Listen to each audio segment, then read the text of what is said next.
po ako sa SM, San Lazaro dito sa amin. Kita niyo po yung mga bata nagtatambulan po dun sa labas.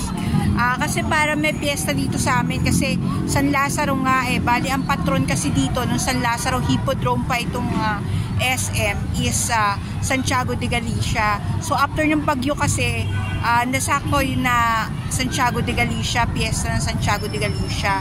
Kaya po may mga nagpaparada po na banda na ganon. Kasi yung Santiago de Galicia na po yun, siya yung patron ng mga hinete. Parang yun yung santo na pinaparadan dun sa karerahan ng kabayo para wala pong malaglag na hinete, wala pong mga madisgrasya na hinete pag may karera po. So yun po yung patron dito sa lugar namin. This is San Lazaro Hippodrome po, kaya Manila Jockey Club po to kasi dati. Kaya may nakalagay po dyan na Manila Jockey Club Drive. Diyan po sa Kali ng Consuelo. Yan po ang history nitong SM San Lazaro bago po naging SM San Lazaro yan. Dati pong Manila Jockey Club o San Lazaro Hippodrome na linipad po sa Carmona, Cavite. So dati po, nung 90s kasi inabot ko, yung mga grade school pa lang ako, grade 1 hanggang grade 6, ano pa yan, karerahan pa po yan. So pagka bumabaha po dun sa karerahan, nakakababa kami, yung iba po mga kasama kong bata, nakakapanghuli pa po ng susuyod. Ayun, parang mga, dun po kami naglalaro sa may karerahan. Inabot ko po yung mga panahon na yun. Ngayon, nakakalungkot kasi, iba na syempre yung panahon natin, may technology na, may internet na, di gaya ng dati nakakapaglaro ako ng mga jumping rope, tawag dito, piko, tsaka ng stepno, yun ang mga laro ng dati sa kalye. Yun, pagka mga bandang hapon na, hupa ng init, nilalaro na kami ng piko, yun ang mga laro nun. Yun po.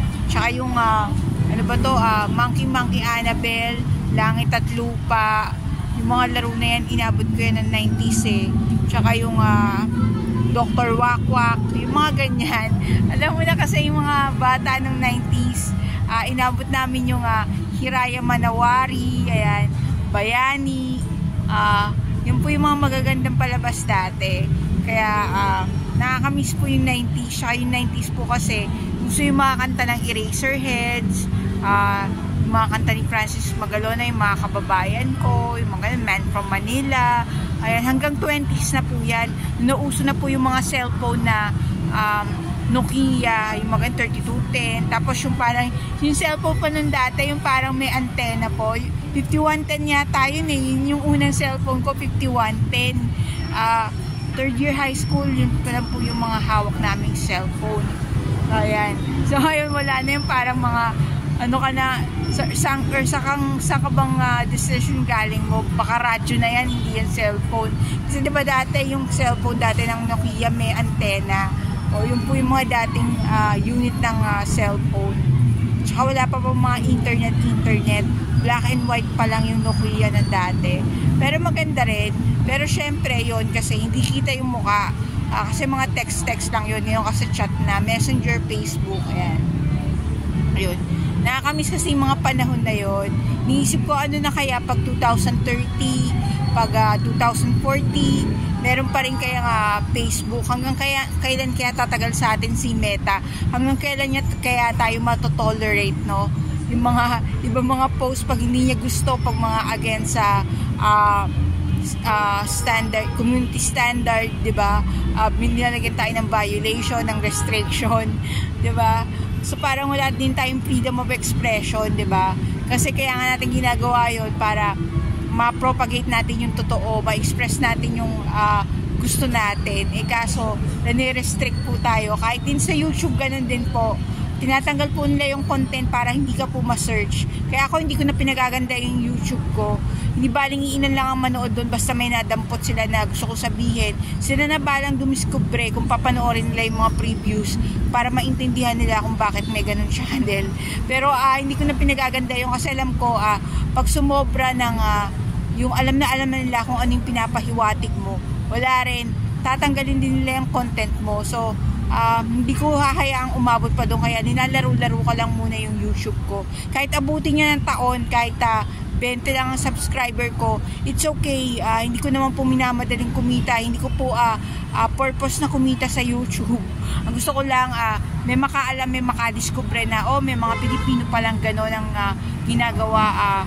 Meron pa rin pala mga serbisyo publiko na walang bayad, na talaga nagmamahal, dalisay na pagmamahal sa bayan. Meron pa rin pala ganun, too good to be true, may ganun pa rin pala. So, madidiscover nila yan, talaga nagsisearch sila. Yung mga kababayan, ito, nandito lang muna ako sa SM. Kasi syempre, isang araw na ako sa bahay, nakakatakot din pag malakas yung ulan, di ba? Nanginginig ka sa takot kasi baka mamaya yung bubong, malakas yung hangin, di pa rin. Di ba? Yung mga ganun senaryo. Ayoko nga danasin yun kasi nakaka-threat nga lang yung sunog nga lang na natutulog ka, nagpapahinga ka, bigla ka magugulat na malapit na sa bahay niyo yung sunog.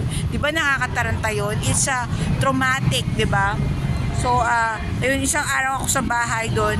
Syempre hindi ka makalabas. Ngayon, okay na. Wala nang ulan. Nakalabas ako. So, I take the time. Kanina, chinat ko pa si Ma'am Teresita, kabigting. So, kanina nag-isa ako sa bahay. Iniwanan pa ako ng tatay ko. Dapat kukunin ko na yung pera sa LBC. Hindi ako makalabas, pambili ng ulam sana. Ayun, thank you po kay Tita Teresita, nakahingi ng rescue. Anyway, eto na ako. Nakalabas na ako. Doon po kasing way na yung pag dinampas mo yun, papunta ka na ng way ng Blooming Treat. Pag sumakay ka ng jeep, pwede ka nang makapunta ng Blooming Treat, pwede ka nang lumabas sa amin, baba ka ng Dimasa lang na tulay para makapalengke ka. Kasi sarado na po dyan dati, pwede po yan lakarin ng Blooming Treat. Kaso sinara na po dahil ginawa na po parang daanan ng MRT yata dito. Kaya sarado na po, hindi na po ako makakadaan doon. Kaya sasakay pa ako ng jeep bago ako makapamalengke ng Blooming Treat. May stock po ako sa bahay na nakanganga doon. Ayun.